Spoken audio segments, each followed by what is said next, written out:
All right, how we was able to pass the challenge within a week. This is talking about the entries. Again, if you don't understand trading or looking at some setups or looking for a pattern or like a trading style, this is definitely going to help. I'm going to go over inversion for value gaps and fair value gaps.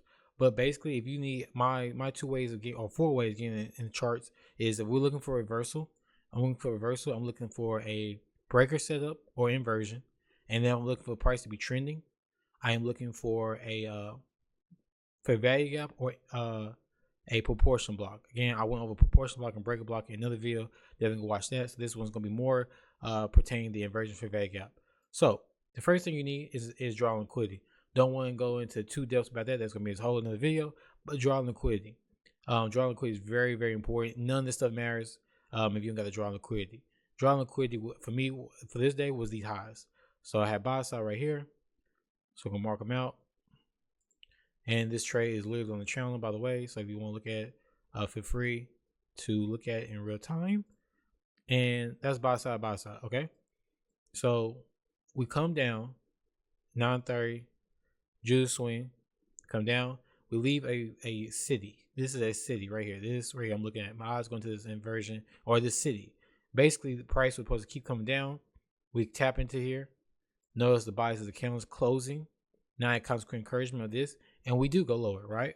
For my bias on the high time frame, if I was to exclude, well, in real time, I don't want to miss the chart.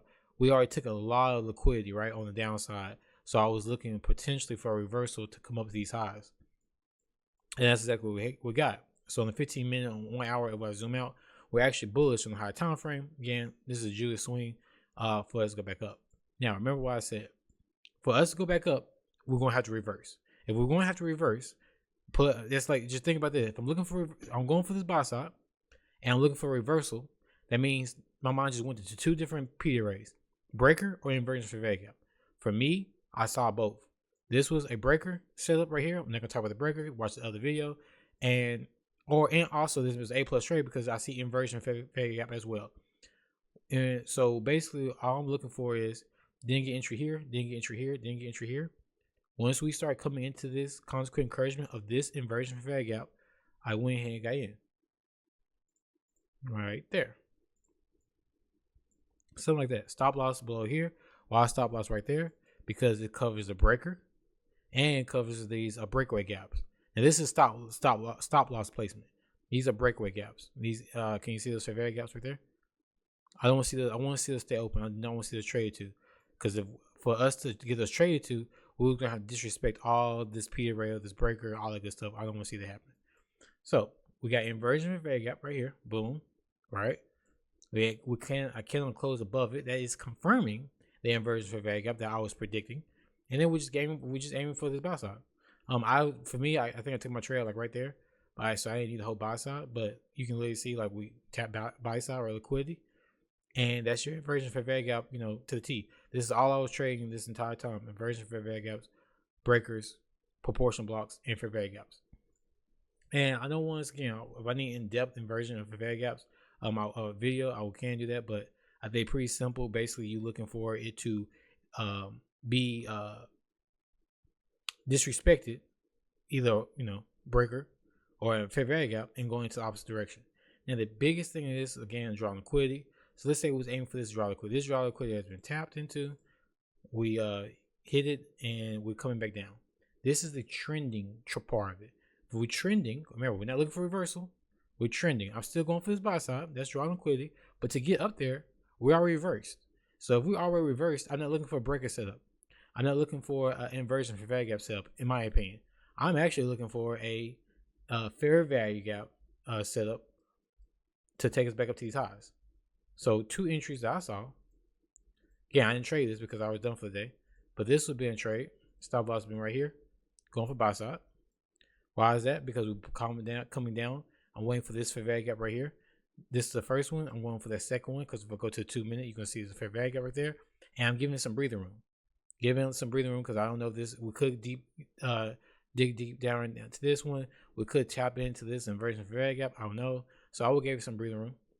If you wasn't comfortable taking that trade, remember I said we're trending. So that means you got the fair value gap play, or you have the proportion block.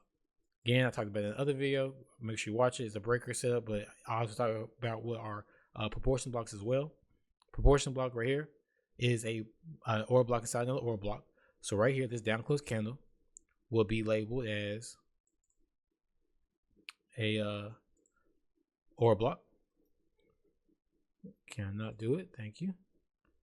So we're gonna do that. Boom, order block, and then we come down, tap that order block. Then we come in this order block right here. So this case right here, order block touching another order block. All this action right here is your proportion block. We have order block nested inside another order block. So order block right here, that'd be a proportion block. You can get in right here. Another proportion block right here, because when we make this another order block, that's another proportion block. Me personally, if I was stay at the charts and trading this, absolutely been doing this. This when we made this proportion, tapped into this proportion block right here. This candle confirmed that this is another proportion block. I would have been doing this. Because now we got two proportion blocks right here and right here. I know this is some weird price action right here, but you know, to me this is valid. And I'm going for these highs. Like that. That's quite literally it. You know what I mean? That's it. That's it. You know, I'm not taking trade. It'd be done. And done for the day. And that, again, that for me is helping me specifically have models to be able to get. I think that's the idea I'm trying to get into, like when we trading these accounts or trading just live accounts and stuff like that. It's kind of giving me this mode where I'm like, if I'm looking for a reversal, I'm looking for a breaker inversion. There's a rule, it's set, done. If I'm looking for trending, which in this case we're trending, I don't need us to reverse, right? Because I'm going for buy side. So if I'm going for buy side, I need us to continue to go up. If I need us to continue to go up, what PD arrays am I looking for? Fair value gaps or proportional blocks? Nothing else, nothing more, nothing. I'm done with like, oh, okay, we just took liquidity. You know, maybe I'm randomly take. You see what I'm saying? Just randomly take these trades. Yes, it went down a little bit, but is that the real move? You know what I mean? Like I'm waiting for the real. I'm trying to always be in sync with the real move, and we already took the real move. I'd rather just wait for another ideal or a very clear-cut draw of liquidity. That way I'm always putting myself at least in the best position I possibly can, because we could easily reverse all the way down, right? Easily. But I'm just, you know what I mean? I'm just trying to put myself in the best position I possibly can, and having rules and having certain PD rates that allow me to operate in the market is giving me less, I don't want anxiety, but giving me more, even more confident, being like, okay, I see this. Okay, I saw my PD rates. Okay, this is what I'm looking for. Hit the button. Like, there's nothing else to think about. It's like, I saw what I'm looking for. I see my inversion fit back up. I got my draw liquidity.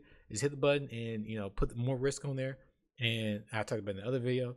But after that, we're just going to take a trade and move on. So those are the 4 PD arrays that I literally have been looking for trading this entire time. But none of that matters if you don't got to draw liquidity. So definitely, if you help them draw liquidity, I'll make another video about that. But the idea of the PD arrays, if you got to draw liquidity, and you want to try just using only these 4, like I said, that's the key part of it. Only these 4 definitely has been helping me and definitely keeping me safe in the accounts and able to kind of consistently wait for trade and trade setup. So definitely been helping me. Hope it helps you. And yeah, I won't make this video too long, but yeah, see you next one.